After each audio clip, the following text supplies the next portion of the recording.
Olá, sejam bem-vindos ao Emagreça da Teoria Prática. Aqui nós discutimos um conjunto de estratégias para você aprender a emagrecer. Eu sou Flávia Cunha, médica endocrinologista, e hoje a gente vai falar sobre emagrecer e definir. Isso é uma queixa, na verdade não é uma queixa, é um desejo de muitas pacientes minhas. E aí eu pensei, vamos falar sobre isso, porque eu acho que muita gente tem essa vontade, né? Quer dizer, emagrecer, perder gordura e ao mesmo tempo definir o corpo, ganhar músculo e criar aquela definição corporal.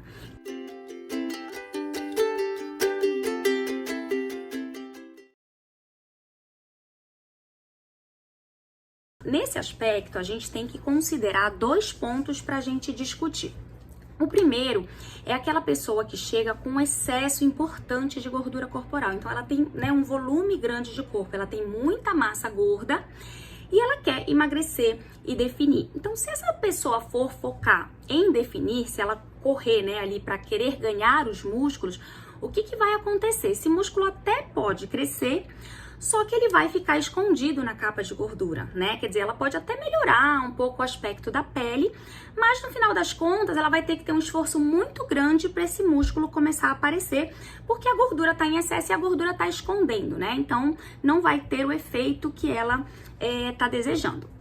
Na segunda situação, é a pessoa que só se preocupa em emagrecer e não liga muito para ganhar os músculos, né? Então é o contrário, ela tá focando em emagrecer, ela quer emagrecer de qualquer maneira, mas ela não lembra muito, né, de cuidar ali da musculatura. Então o que acontece com essas pessoas? Elas vão emagrecer de uma maneira, né, a pele vai ficar flácida, a pele vai ficar, né, não vai ficar com um aspecto muito legal, de repente com muita celulite, excesso de pele e também não vai ter o efeito desejado, né, o que ela realmente esperaria ali de um resultado na definição do corpo. Além do que, ela pode perder gordura e pode perder músculo junto, né, o que não é legal nem para estética e muito menos para a saúde.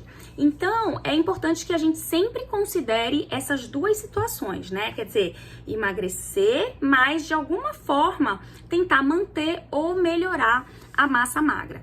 Só que não dá pra gente fazer isso exatamente ao mesmo tempo. Aí você pode perguntar assim, Flávia, mas eu já ouvi dizer que musculação emagrece, né? Então que eu posso fazer um treino de musculação, que tem um determinado tipo de musculação que é mais efetivo para emagrecer e realmente isso é verdade, realmente existe isso.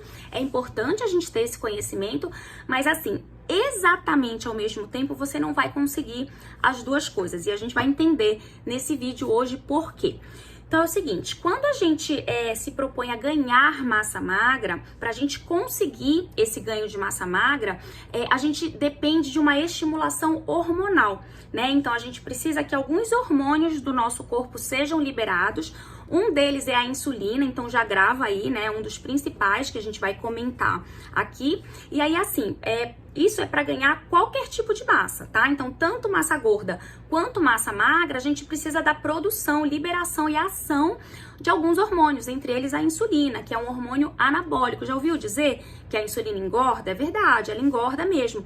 Inclusive, tem umas histórias, né, de pacientes diabéticos, aqueles diabéticos que já precisam usar insulina, né, que dependem da aplicação diária de insulina, e aí muitas vezes eles começam a perceber que eles ganham peso com a insulina, porque ela é um hormônio construtor, ela é um hormônio anabólico. E aí o que eles fazem? Eles começam a parar de usar essa insulina, porque eles não querem engordar. Olha que perigo, né? Quer dizer, aí você acaba descompensando todo o quadro de diabetes porque você parou a insulina, porque você percebeu que ela engorda. Então isso é um grande problema, é um desafio que a gente tem no tratamento dos pacientes diabéticos insulinizados, né?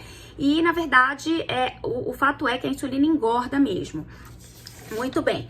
Então, o que a gente precisa? Para a gente emagrecer, né, para a gente colocar um paciente em emagrecimento, a gente precisa que a insulina dele esteja de alguma forma baixa, controlada, suprimida. Então, a gente já entendeu que a produção, liberação e ação da insulina promovem ganho de massa, tá? Podendo ser massa gorda e massa magra.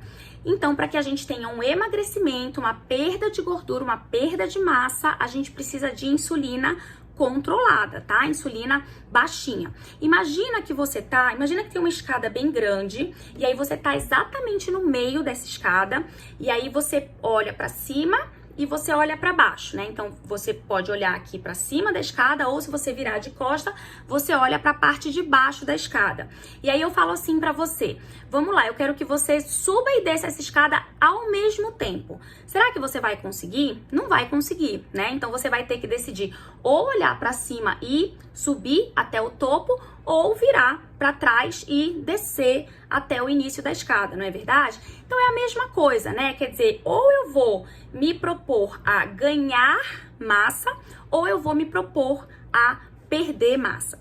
E aí você fala assim: "Bom, então como é que eu vou fazer, né? O que que eu vou decidir? Como é que eu vou resolver esse problema?". Então, isso vai depender muito, na verdade, claro que você tem que considerar a prioridade, né? O que o paciente mais quer, né? O que você mais quer? O seu principal objetivo é perder gordura ou o seu principal objetivo no momento é ganhar músculo? Claro que isso é, assim, fundamental. Você precisa discutir, né? Preciso discutir isso com o paciente. Mas assim, na minha experiência, se o paciente tem um IMC muito alto, né? Quer dizer, se ele tem um volume corporal muito grande, se ele tem um grau de obesidade mais importante, a gente precisa primeiro focar na perda de peso, na perda de gordura. Se o paciente tem um IMC, né, pouquinha coisa aumentada, ou até um IMC normal, mas está incomodado ali com o peso, engordou um pouquinho, quer emagrecer, então aí sim, nesses casos, a gente pode focar no ganho de massa magra, no ganho de músculo, tá? Então a gente vai falar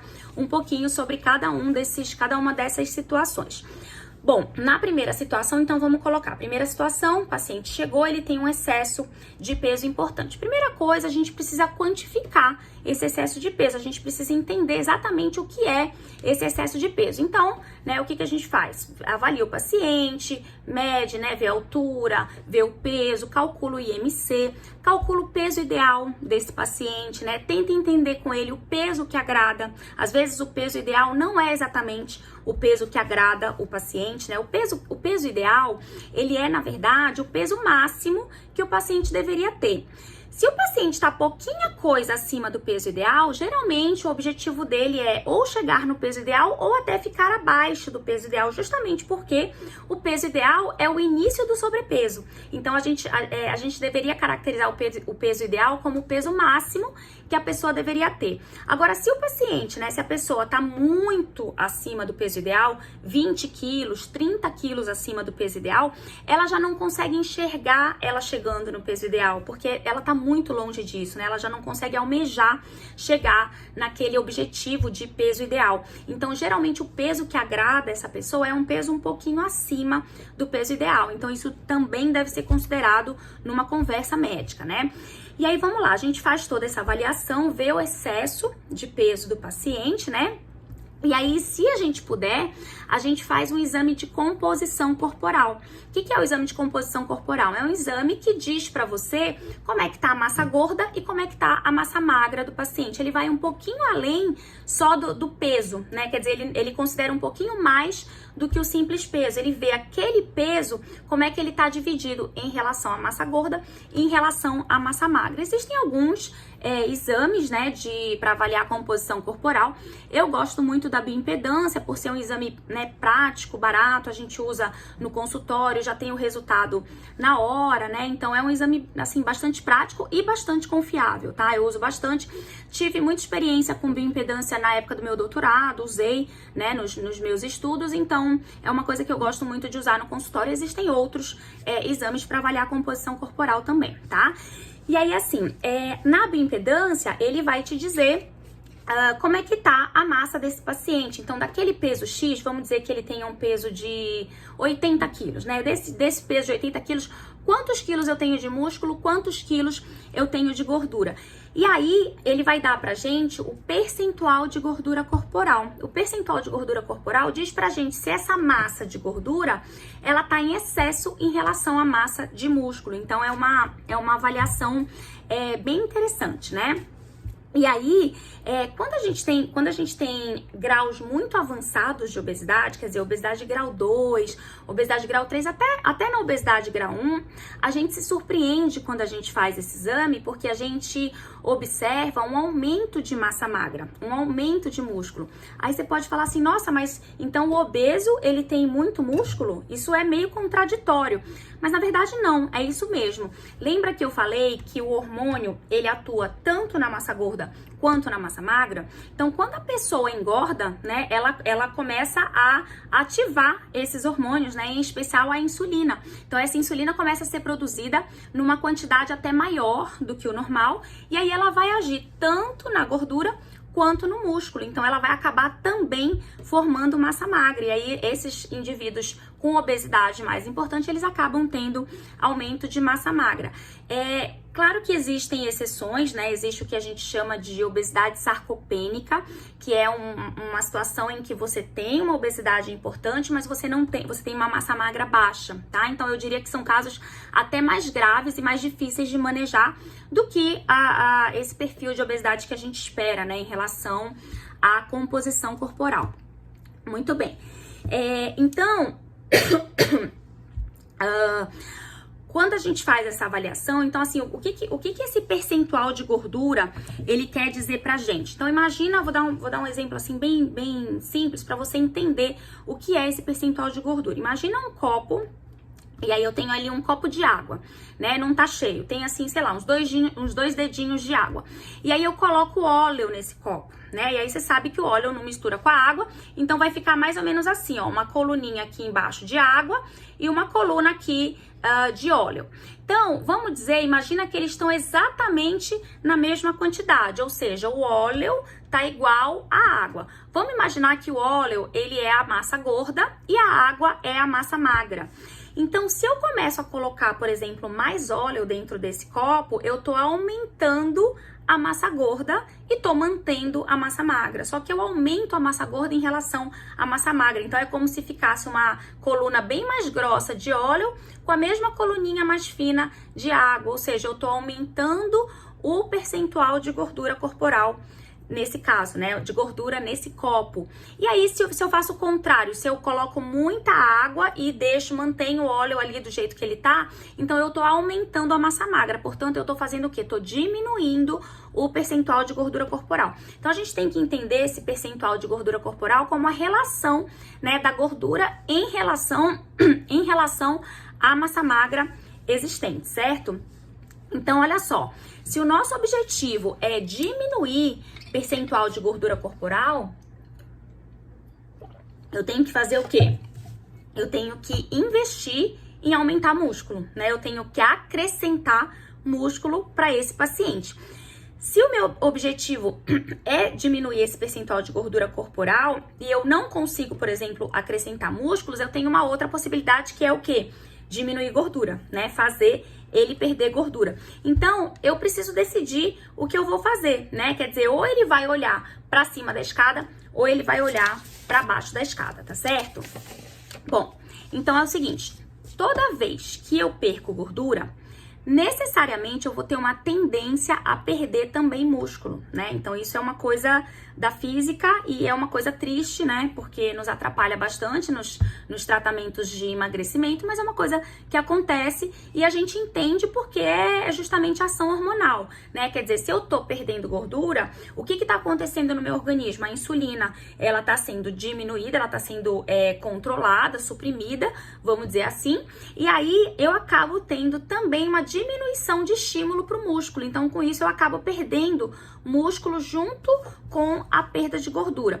A gente tem que saber que isso acontece, né, durante o emagrecimento. A gente tem que contar com isso, porque vai acontecer. Claro que a gente pode minimizar, e aí eu vou comentar sobre isso, mas é uma coisa que necessariamente vai acontecer e a gente tem que pensar o seguinte, se o nosso foco nesse momento, lembra, o nosso paciente, ele tá com muito excesso de peso. Então, o nosso foco nesse momento é emagrecer, é perder gordura. Eu tô olhando, então, para a parte de baixo da escada. Então, eu tenho que saber que isso vai acontecer, faz parte do processo. Eu vou dar um passo para trás para poder depois dar 2 passos para frente. Bom, durante o emagrecimento, eu vou necessariamente ter, né, essa perda de massa magra. Então, eu posso fazer o quê? Eu posso tentar minimizar a perda de massa magra, ou eu posso tentar até paralisar essa perda, né?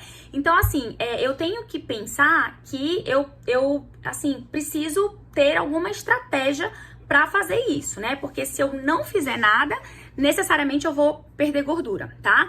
E aí, assim, vamos tentar imagina que no seu organismo, no seu corpo, existem duas serradeiras. Já viu serradeira, né? Serradeira, né? Aquela máquina que serra madeira, serra um monte de coisa e vai destruindo, né? Vai serrando e vai destruindo. Então, imagina que no seu corpo você tem duas serradeiras.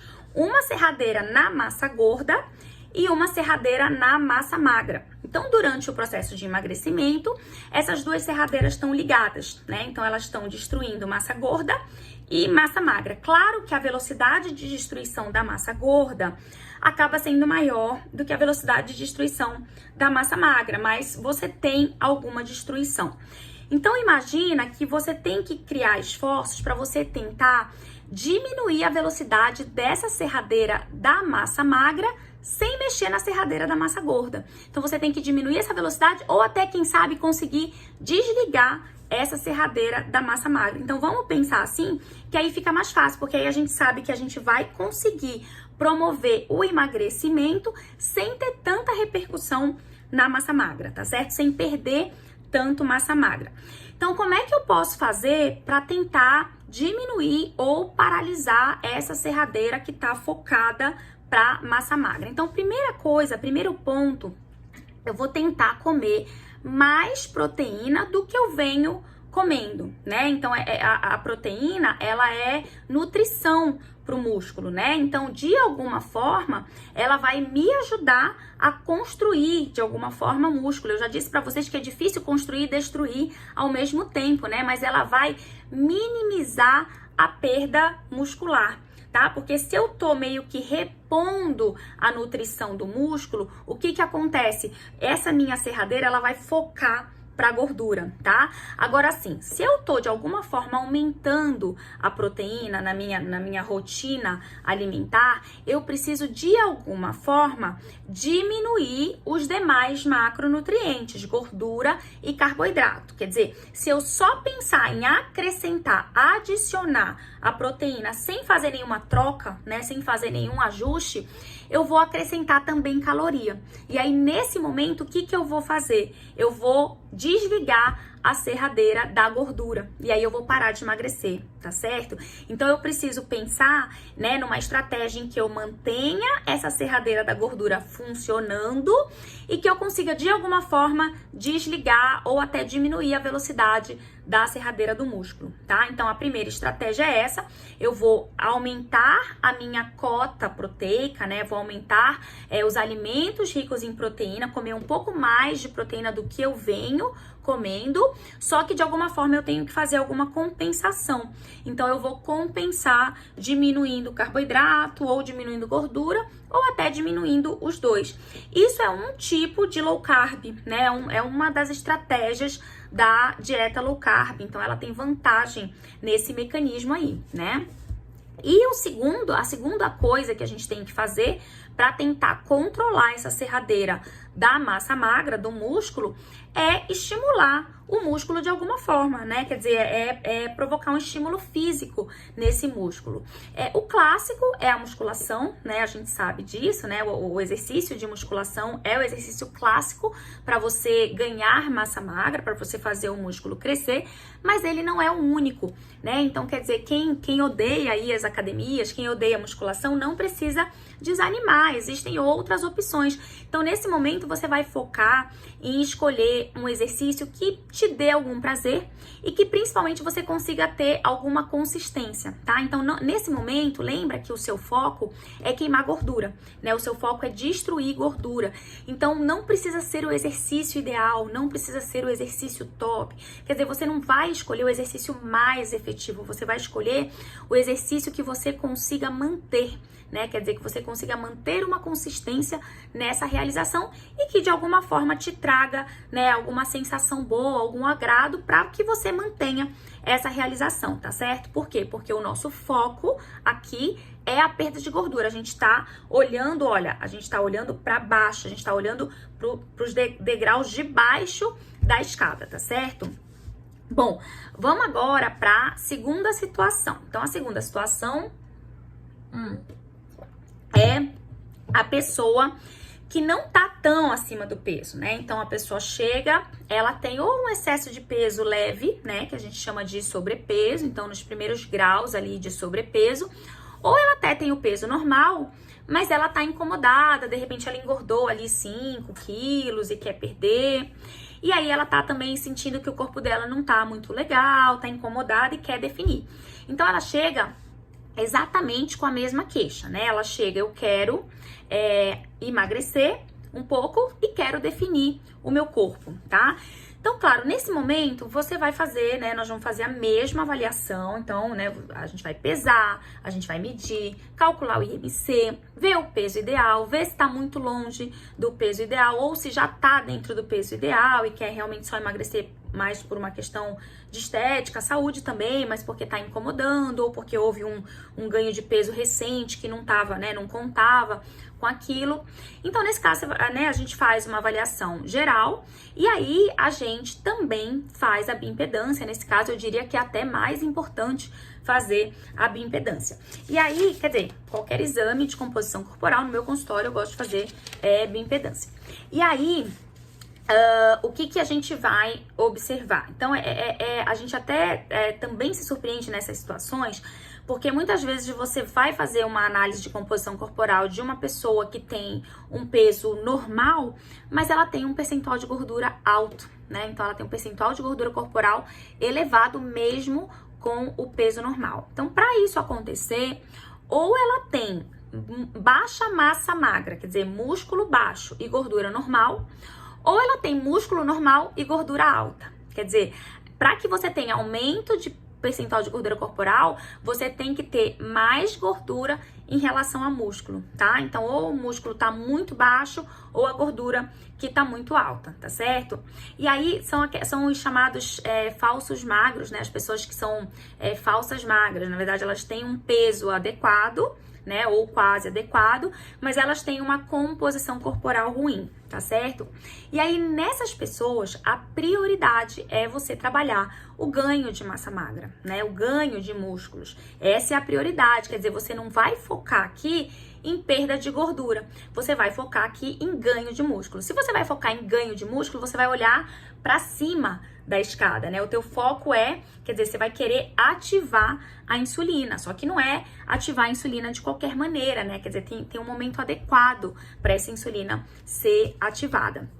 Então é o seguinte, o que a gente tem que ter em mente? Para o músculo crescer, ele precisa basicamente de 2 estímulos. Ele precisa de um estímulo físico e ele precisa de um estímulo hormonal. Então, o estímulo físico é o exercício físico, né? De alguma forma, você vai fazer o exercício físico. Como aqui o teu foco é ganho de massa magra, claro que aqueles conceitos que eu comentei, né, sobre escolher um exercício que agrade, sobre, né, escolher um exercício que você consiga manter, claro que eles também são importantes aqui. Agora, se você quer um resultado um pouco mais rápido, um resultado um pouco melhor, então você tem que focar em exercícios que trabalhem bastante a massa magra, né, que façam o músculo crescer, que a gente chama isso de exercício hipertrófico. Então, nesse momento, né, para esses casos, vale a pena conversar com o educador físico, né? Ver, de repente, a melhor proposta, as opções de treino, né? Os tipos de treino, mesmo dentro da musculação, existem muitas estratégias, né? Muitos tipos de treino que você pode utilizar para poder ter um resultado melhor e um resultado mais rápido, né? Na hipertrofia, no ganho de massa magra. Quando eu falo hipertrofia, muita gente tem a mania de imaginar, né? Aqueles halterofilistas, aquelas pessoas super fortes. Olha, não é tão simples ganhar massa magra, né? Eu vejo muita mulher chegando no meu consultório e falando assim, doutora, eu não quero ficar musculosa. E aí acaba não treinando direito, acaba não comendo proteína direito, justamente porque tem a crença de que qualquer coisinha mais certa que faça dentro do tratamento vai ficar muito musculosa. E não é verdade, a gente precisa destruir isso, porque isso é uma crença que atrapalha muito o engajamento no tratamento, tá? Então, primeira coisa, né, esse estímulo físico, né, lembrar, saber dos exercícios, lembrar, tentar encaixar na agenda, discutir com um profissional, um educador físico de preferência, que é a pessoa que, né, mais habilitada para orientar sobre o tipo de exercício para cada indivíduo. E o segundo ponto é o estímulo hormonal, né, que eu comentei. Então, é o estímulo de liberação dos hormônios anabólicos. Então, assim, como eu comentei, existem momentos ideais, né, pra gente conseguir esse estímulo hormonal. Mas, assim, de maneira prática, então, eu selecionei algumas coisas aqui pra gente comentar. De maneira prática, como é que eu posso fazer para estimular a minha insulina, para que a minha insulina haja, né, adequadamente ali no meu músculo, sem fazer com que eu ganhe gordura, né, ao mesmo tempo, tá? Então é aquela história, né, que a gente fala de trocar músculo por gordura. Então, assim, né, depois de ver esse vídeo, você entende que, na verdade, não existe exatamente isso ao mesmo tempo. A gente não consegue trocar ao mesmo tempo gordura por músculo. O que a gente consegue fazer é queimar a gordura, tentando, no máximo, assim, né, manter a massa magra e aí depois trabalhar para hipertrofiar, tá? Então, de alguma forma,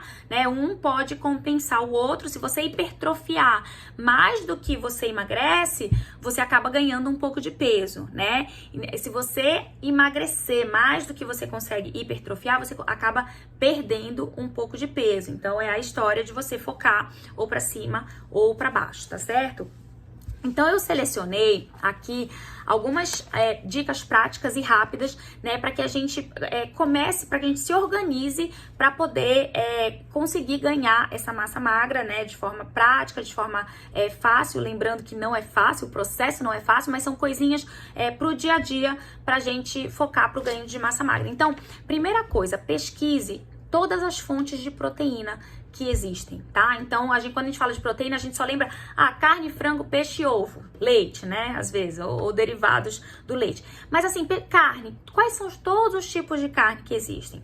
Frango, quais são todos os tipos de frango que eu posso fazer? Ovo, tem ovo de codorna, ovo de galinha. Quer dizer, comece a especificar cada uma desses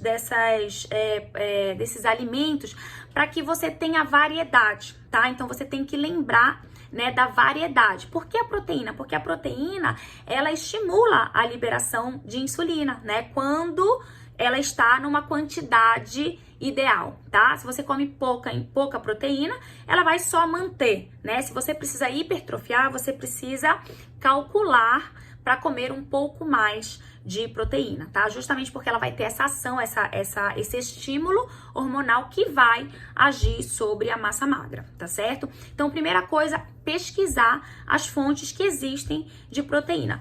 Sabendo delas, né, conhecendo as fontes, vai circulando o que você gosta, o que agrada o seu paladar, né? Tenta fazer uma lista sua, né, assim, coisas que você tem no dia a dia, que às vezes até tem na sua casa e você esquece de comer, você não tem o hábito de comer. Então, tenta fazer a sua lista daqueles alimentos proteicos que mais te agradam. E, de repente, você até lembra de outros que você não tem o hábito de comprar e aí passa, de repente, a comprar, né? Pra você ter opção. Você precisa ter opção, né? Porque senão você vai acabar não atingindo aquela cota proteica mínima, tá? Então, primeira coisa, pesquisar as proteínas. Depois, né, ver, dentre todas as opções, quais são as opções que você pode incluir na sua rotina alimentar.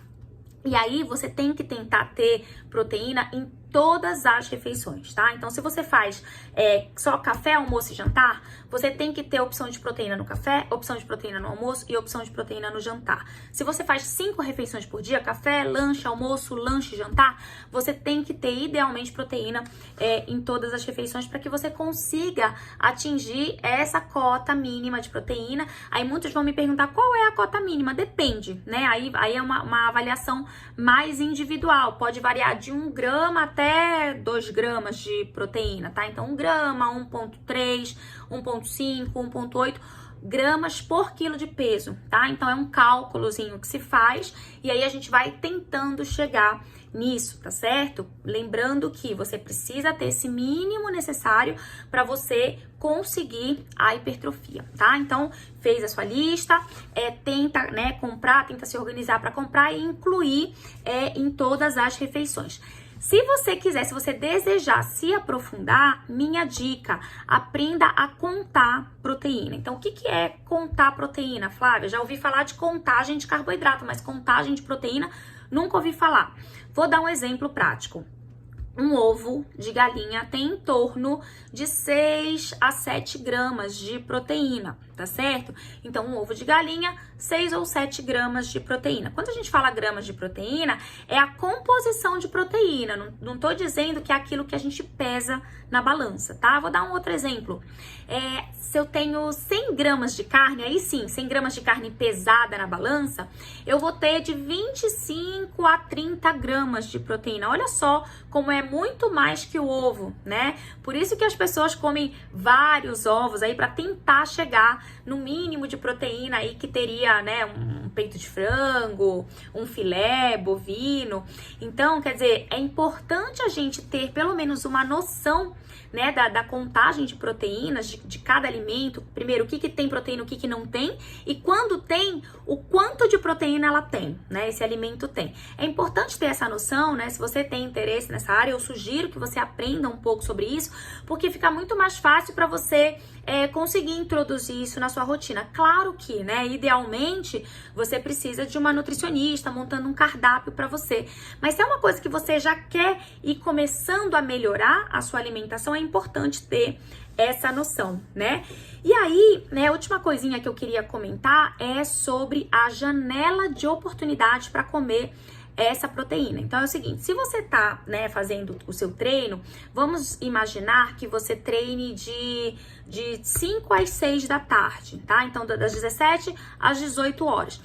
Então, você terminou o seu treino, começa a sua janela de oportunidade de ingerir essa proteína, tá certo? Então, são as primeiras horas após o treino, principalmente a primeira hora após o treino. Então, nesse exemplo que eu dei, você terminou de treinar às 18 horas, então de 18 às 19 é a sua principal janela de oportunidade de ingerir essa proteína. E aí a minha sugestão é que nesse momento você tente fazer a ingestão de pelo menos 30 gramas de proteína, de 30 até 40 gramas no máximo. Mais do que isso, o seu organismo não vai absorver legal, tá? Então, mais do que isso, passa a ser um pouco de excesso neste momento, tá? A gente diz que por refeição, parece que a melhor quantidade de absorção gira em torno disso, tá? Em torno de, no máximo, 40 gramas de proteína. Então, nesse período pós-treino é o período em que o seu organismo está mais propenso, tá necessitando de uma carga grande de proteína para ajudar o músculo a crescer, porque é o momento em que o músculo está tentando se regenerar, tá certo? Então, lembrem aí das proteínas, as proteínas, né, que vão fazer a estimulação hormonal, que vão atuar sobre o músculo para que a gente tenha hipertrofia, ganho de massa magra e definição corporal. Um beijo, até a próxima!